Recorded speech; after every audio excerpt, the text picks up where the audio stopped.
Hi everyone, in this video I am going to explain how to access the files randomly in C programming language.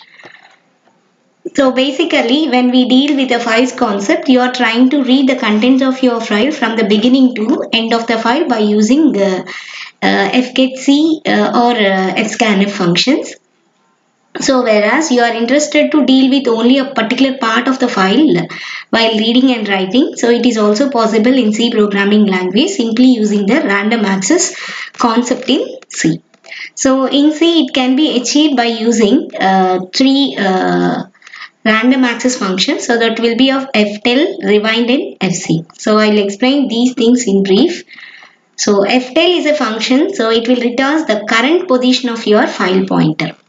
So whenever you open your file, your cursor will be placed at particular position. So it will be at the beginning of file when you open a file. So when you read the characters, your cursor position it will move. So now your ftell function will gives you the position of your cursor. So at a current time where your cursor position it will be, and that can be given by your file pointer. So it always gives the position, so that will be of an integer value.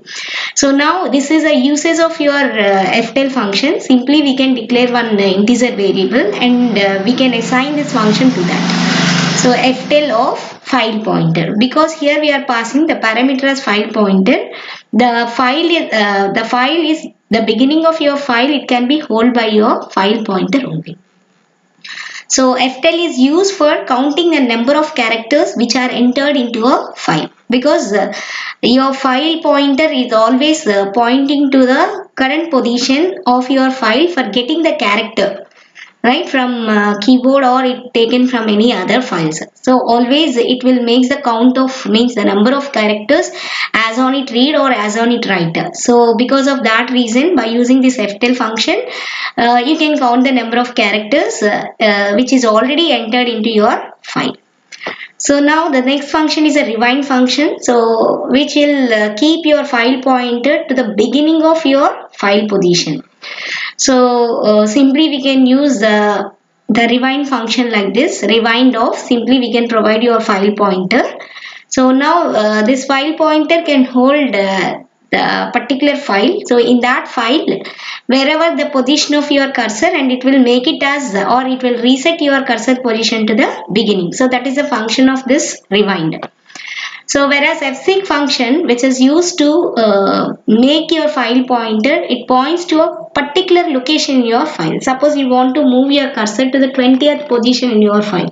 You just by using this fseek function, you can move your cursor position in your files. So the syntax is, simply you can use fseek. It will take three arguments. One is your file pointer, and second one is your offset, and third one is the position. Means offset will says that how many positions you want to move, in what direction. Either you want to move in your forward direction or you want to move in a backward direction. So it will take two types of values, like positive and negative. So positive is makes your cursor to move forward, and negative will makes your cursor to move backward. And position will says that, like, we have three types of positions in your file. You are at the beginning, or you are at the current position, or you are at the end of the file. So from which position you want to move your cursor, or from the beginning you are trying to move some characters forward or some characters backward, or else at the end of the file you move backward to which positions. So like this you can say. I'll show you some examples so you can understand better. So what your offset will say, the number of positions to be moved while reading or writing. If can be either a negative or positive. So what positive will say, it will move your cursor to forward direction. Negative is always move your cursor positions to backward direction. So whereas the position, so it will take three position values. One is beginning of file, or current position, or the end of the file. So these are some examples how we can use your fseek function. So this is your file pointer. So now I said 0. So 0 is nothing but so it moves 0 bytes, means we don't want to move any positions either forward or backward. Simply the 2 will says that at the end of the file.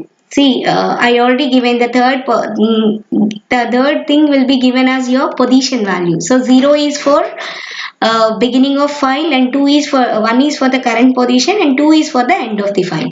So and this will be taken as bytes because your character can hold 1 byte. Right? Suppose if you want to move 7 characters forward, then it will take 7 bytes to move, right? So for that, this offset is always in a bytes format. So what we'll say, FP move 0 bytes forward from the end of the file because this position is 2. And here you can see this is 0. It means of that we are not moving your cursor position because you are not given any characters here. So I mean how many positions you want to move. This is 0 only. And this 0 position will say is that we want to move from the beginning. See here, we FP moved 0 bytes forward from beginning of the file. See here, seek FP M. So M will say is the number of bytes. Suppose, ఒక్క నిమిషం ఆగి. So M will say is the number of bytes as M. Right, so n bytes that is forward from the beginning of your file because your position is given as 0. So from that, whatever the bytes you are given, suppose if I given 7 bytes here, that is 7 here, then from your beginning of file it can move 7 bytes. Seek FP minus M. So minus M is nothing but negative value. So from 2 I am given here. So from the end of my file I want to move backward direction with number of characters. That is, suppose if I given 10 here, minus 10. So what's happening from the end of my file position? So it will move 10 characters backward direction. So I hope you all can understand. Thank you.